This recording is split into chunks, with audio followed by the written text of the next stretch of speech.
welcome to another historical fiction author chat. This morning, I am very excited to introduce you to Lizzie Pook, all the way from across the sea. Hello, Lizzie. Hi, Genevieve. Lovely to be here. Thank you. So great to have you here to talk about this book. Moonlight and the Pearler's Daughter is a beautiful book. Beautiful book out today, June 7. It's been out in the UK for a bit, but here in Canada and the US, it's out June 7. So I'm going to tell you a little bit about Lizzie and a little bit about the book, which I really did love. You're going to, her prose is so yummy. It's so beautiful. All right. Lizzie is an award-winning writer and journalist. She began her career in women's magazines, covering everything from cognitive enhancing drugs to conspiracy theorists. In 2015, she moved into travel journalism, reporting for publications such as Condé Nast Traveler, Rough Guides, Lonely Planet, and the Sunday Times. Her assignments have taken her to some of the most remote parts of the world, from the uninhabited east coast of Greenland in search of roaming polar bears, to the haunting mountains of the Trans-Himalayas to track endangered snow leopards. Oh, so cool. She was inspired to write Moonlight and the Pearler's Daughter, her debut novel, after spending time in northwestern Australia, researching the dangerous and fascinating pearl diving industry. And then it just talks about when it will be published. That's a fascinating life just to begin with. So, wow. Did you see polar bears? Yes, we did. We saw lots of them. Yeah, we were on an expedition ship and they were all around us. It was just one of those otherworldly sort of... Oh, and snow leopards too? Snow leopards you saw? Yes, we did on the very last day of our trip. It took a lot of patience and a lot of sitting around and sort of scouring the mountains with scopes and binoculars and things. But we were lucky enough to see a mother and her three. And you guys are going to be able to tell that she writes travel because the way she describes her locations, you can feel it. You can feel the air. It's beautiful. All right. So the synopsis of Moonlight and the Pearler's Daughter. A young Englishwoman searches for the truth about the disappearance of her eccentric father in this rich historical adventure novel set in the perilous world of the pearl diving industry in 19th century Western Australia. Everything has a price, and the truth may cost more than pearls. As the pearling ships return to Bannin Bay after a long diving season, 20-year-old Eliza Brightwell awaits the arrival of her father's boat. But when his lugger finally limps in, it brings a tale of tragedy. Charles Brightwell, Master Pearler, has gone missing at sea. Whispers from the townsfolk point to mutiny or murder. Headstrong Eliza knows it's up to her to find out who or what is responsible for her father's disappearance. Searching for the truth, she delves beneath the glamorous veneer of the South Sea pearling trade, only to discover that the sun-scorched streets of Bannin Bay, a town she once thought she knew so well, are teeming with corruption, prejudice, and blackmail. How far is Eliza willing to go to save the ones she loves? And what family secrets will come to haunt her along the way? Set in a mesmerizing yet unforgiving place where both profit and peril lie deep beneath the ocean's surface, Moonlight and the Pearler's Daughter is an exquisite debut about a young woman's quest to bring her father home. You're going to love this. You're going to love this. Do you pronounce it lugger or luger? Lugger? It's a lugger. Okay. A lugger. Okay. Yeah, the pearling ships that they used to use, the sort of sailed wooden ships, they're called luggers. I could see them from what you painted for me, but I just I hope I'm saying it right. All right, I'm going to disappear and turn this over to you, and I can't wait to hear. Thank you. So I'm just going to read the prologue from Moonlight and the Pearler's Daughter. Bannin Bay, Western Australia, 1886. Eliza has never seen a land that looks so very much like blood. From the deck of the steamer it glistens, stretching wide in a lazy, sun-blurred smear. She raises a hand against the glare, taking to tiptoes to squint over the polished guardrail. Before her, red dirt jitters in the heat, and the sea is a boisterous, blistering green. There is something unsettling about the weariness of the breeze, hot and filled with the mineral stench of seagrass. We made it, my loves. We did it. Marvellous. Her father's oiled moustache lifts upward as he grins. He turns from his family to look out across the strange landscape, mirrored bays and shadowy crags, the colour of crushed insects. This journey will be what saves them. Father had told them so over mutton and gravy back home. He regaled them with tales of pearl shells first, their shining nakers of champagne, silver and cream. He was to work with his brother to launch a fleet of luggers, hauling shell to sell in bulk to the Americans and the French. The world was already lapping up the spoils of Bannin Bay, turning mother of pearl into buttons and the prettiest pistol handles you ever did see. They'd watched the jaws slack as father had pulled out his old atlas, folded down the page and smoothed his palm across the place called New Holland. Look, he showed them, trailing a finger down its western coast. When we're there, we will be able to forget about all that has happened. The beach in front of Eliza flares white and harsh. Dunes sharp with swaying saltbush ripple far into the distance. Below the rail, gulls skirl around a jetty that unfurls like a crocodile's crooked tail into a long gut of mangroves. Her father gives the order and leads them steadily off the ship. Her uncle Willem, her aunt Martha follow closely by her mother and brother. Thomas is a head taller than her now, conspicuous in this heat in his short trousers and smart pressed jacket. Glancing back, she can see the hunched shoulders of stevedores. In grubby vests and moleskins to the knee, they lug what remains of the Brightwell's belonging out of the ship. Grasping at her mother's skirts, Eliza steps down onto the jetty. As she does, and with the speed of a knife over lard, her feet slide from beneath her and she thuds backside first onto the planks. The odour is obscene, but she places a flat palm on the greasy wood. There are fish scales smeared about and stringy meat going crisp in the sun. Come, Eliza, brush yourself off. Her mother extends a broad, comforting hand. Eliza rubs her elbows, smooths her skirts and lets her mother tug her to her feet. The sun has scattered coins of light across the sea. They make her eyes swim with stars.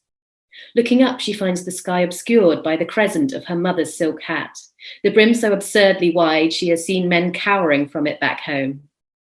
How odd she seems against this strange new place, Eliza thinks, like a dragonfly, once resplendent, marooned in a bucket of old slop water. They continue down the jetty, her father and brother striding ahead. Sweat pools in the crooks of her elbows and at the creases behind her knees. Beside them, men watch unflinchingly as they pass, turning caulking mallets, hammers, and dirty blades in rough hands. Her mother pays them no heed, an easy task for someone accustomed to admiration, and looks instead across the shoreline and out to the shot silk of the sea. You see, my girl, it's beautiful. She smiles and kneels to the height of her daughter. Eliza hears the rush of liquid before it happens, sees the movement at the corner of her eye, but turns away a heartbeat too late. With a sigh, it splashes across them, thick with chunks and foul-smelling. It slides with grim slowness down Eliza's face. They turn together toward a man who was frozen in position, sun-grizzled as a raisin and with only a few grey teeth. He holds a barrel full of fish guts under an arm and a cracked palm raised in surrender. My apologies, he gasps, although a smile plays about his lips. You ladies got right in the way. I beg your pardon. He stands aside to let them pass. Please. Her mother gives a huff as she jerks her daughter sharply onward. Smearing the guts from her cheeks, Eliza turns to see the man remove his hat. She watches as he hawks a knot of phlegm from his throat, depositing it at his feet with a gluey string of spittle. Her mother quickens to an appalled trot, still pulling at Eliza's arm. The words barely reach her before they are snatched by the breeze. 4 words she'll always remember. Welcome to Bannin Bay, they say. That is so great. And let's look at this. Look at this. We've got, oh, wait. Treasure maps. These are great. And when you get into the story and you understand where all these things are, this is the actual town. I love that. But what I wanted to say was, you know exactly what you're getting into in the first sentence. Eliza's never seen a land that looks so very much like blood. Oh. As soon as I read it, I went, this is going to be dark. And then I read on and I went, oh, but I want more of it. It's so congratulations. Definitely dark. Yeah, congratulations on this. It's going to be a huge hit. I can tell already. Oh, thank you. That's very kind. So you have been a travel writer for how long? Gosh, I've been a journalist for a long time, but travel writing specifically, probably the last sort of 8 years or so. Yes, and I've been so lucky and so privileged to see some amazing things and some incredible things, and yeah, something of a dream career. Yeah. But yeah. Yeah, and then so that dream career introduced you to Western Australia, which got you digging into 19th century. 19th century anywhere was going to be dark, but Western Australia, that had to have been something phenomenal. Yeah, I mean, it's such a it's a very dark part of history, British Australian history, out in that part of the world. in the 19th century. And I knew that it was a dark history because I have heard of, the colonies that we had in Tasmania and sort of New South Wales and stuff like that.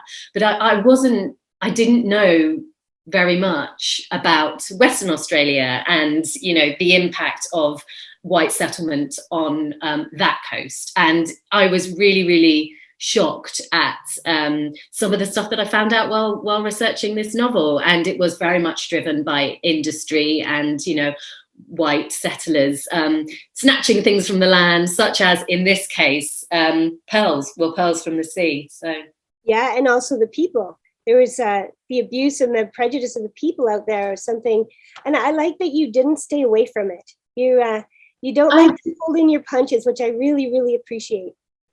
No, and I think, well, I'm certainly of the school of thought that we should be confronting these dark parts of our history. This is actually something that I think Canada and Canadians are good at doing as well. It's sort of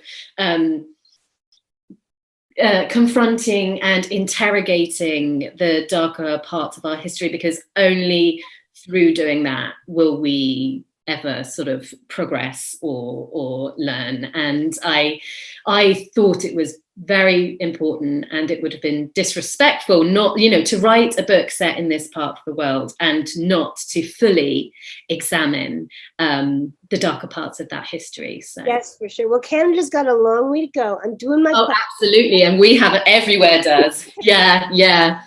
So what prompted you to move from writing that beautiful stuff in your travel writing to transposing it into a novel and growing that way? How did you take that step to go beyond magazine writing and all that to the terrifying prospect of a novel? Yeah, there were a few different factors, actually. I think I had always wanted to write a novel, but never really thought that I had the time, never really thought that I had, the resources or the right idea, because I had such a busy job. Travel writing meant that I was constantly on the road, constantly, living out of a suitcase and taking my laptop and writing on planes and stuff like that. And writing a novel just felt like such a big project that I felt that I really needed time stretching in front of me to be able to do. And actually, I went through a period of ill health, and I was diagnosed with a chronic illness and basically told by my specialist to slow down. And so, facing up to that and going from a very, very, very busy life on the road to basically be told to stop and be stationary for a bit, was difficult to take, because my identity was so sort of tied into this travel writing job and the act of traveling and constantly being on the move, that when I then had this long period of time in front of me, I thought, do you know what, I have to start this book, because I'd had the idea, or the loose idea, for it over a period of sort of several years. The puzzle pieces started sort of slotting into place, and then faced with this long period of time of nothingness, I decided, well, not nothingness, a slower life. Yes. I decided to write the book, and then the pandemic happened, and really any sort of travel writing stuff that I had going on just disappeared overnight. And mine, like many other people's during the pandemic, career disappeared overnight. Yeah. And at that point, I was not very well. I was at this stage living in my mum's attic bedroom, and had no other sort of way of making any money or doing anything like that, because I was a freelance travel writer. And so I thought, I'm finishing this book. I have to finish this book. And I did, and I managed it. And that's, where it all started, I guess. I love that. It's a great story. And you're stuck with nothing better to do. You might as well dive into the worst thing. Oh, no, I shouldn't say it's the worst thing. But it is a commitment. It's definitely a commitment. Well, it's beautiful the way you did that. And there is a silver lining to COVID and to illnesses, I suppose. And you found all of those. So the story, for all of you who are going to rush out right now and get it, if you haven't already pre-ordered, which I hope you have, it's an adventure. Absolutely, it's an adventure. But it's at its core, it's like it's a mystery as well. You have to go through everything to the mystery, but it's courage. It's about this woman, Eliza, and how she has to find herself in the midst of the worst. Like, she doesn't fit in with anybody because she's not a working girl, and she's not a highfalutin society girl, but she's an independent girl in a time when you're not supposed to be an independent girl. And the things that she does, she was fantastic. But I wanted to there were a couple of sentences that you wrote that I wanted to repeat that will show everybody why I love this so much. I was just flipping through it last night thinking, wait, where were those? But there were so many. So I just came up with two. Your atmospheric writing. The one that caught me first was how fear drips down her face. And I thought, yeah, normally people will write sweat from fear. Fear drips down your face. So evocative, so beautiful. And then the other one that got me right off the bat, and I had to laugh. Oh, first off, the one that you sliced when she slipped and it was like slicing through lard. I read that to my husband right away, and he was like, "Oh, that's perfect." The other one I liked was the drying diver suits empty as spent chrysalises. You can imagine those diver suits hanging and drying, and just like spent chrysalises. I love that. I think I need to read your travel writing. That's what I need to get into. So by the time you got into this, had you already learned what you needed about Western Australia at that time, or did you have to go back? And how was your process with research and creation? I've found through, I'm now writing a second book, that research is sort of just an ongoing thing that happens throughout the writing of a novel. And so I had done what I thought was a lot of research before starting writing this book, and then through the process of writing this book realized that it wasn't nearly enough. I was lucky enough to be able to go back out to Australia on a few separate occasions. I've been out to Broome, which is which is a beautiful place that everybody should visit if they can, and that's the basis for my Bannin Bay. And I was, able to go back out there and do some more research. But this was a research process that was sort of spanned continents. So I was doing research in the British Library, or in my study. I say study, spare room on my computer, and on the ground out in Australia, sort of walking the landscapes with Indigenous guides, or sort of trawling through the archives of the Historical Society in Broome, trying on hard hats, helmets and all sorts of things like that.